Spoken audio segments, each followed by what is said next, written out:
لا التقلبات الجوية ولا التعقيدات الإدارية ولا خصوصا إكراهات الجائحة نالت من عزيمة فلاحين الذين تكيفوا مع الظرف بجهد مضاعف طوال فصول السنة في مستثمرات إنتاجها تجاوز ولأول مرة ما قيمته 25 مليار دولار.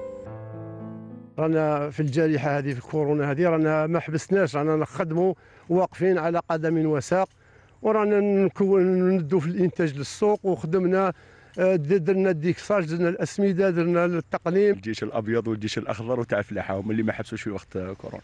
الفلاح ما يحبس. علاه؟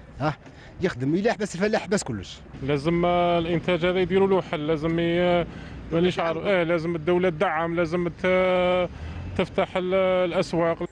وفر جودة وأسعار تخطت كل التوقعات بأسواق الجملة للخضر والفواكه، ولا تختلف كثيرا عنها في أسواق المجاورة. أسقطت في الماء تكهنات المتشائمين بخصوص القدرة الشرائية وإسقاطاتها على الجبهات الاجتماعية. السنة رخيصة كاع، السنة رخيصة أقصى درجة. كلش باطل، بسلب الفراق، البطاطا بدوميل، كلش باطل. هذه 10,000 ما لقيناش البيع، كون لقينا البيع رانا بعناها بالمقارنه مع عام الاول. فرق كبير.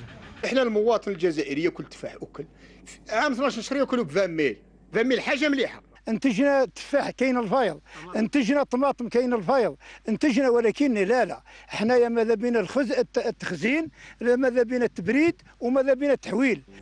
رب ضرة نافعة في زمن الجائحة التي عطلت النشاط في دول وقطاعات، عندنا اجتهدت السواعد بالمستثمرات، فأمننا الغذائي من أمننا القومي.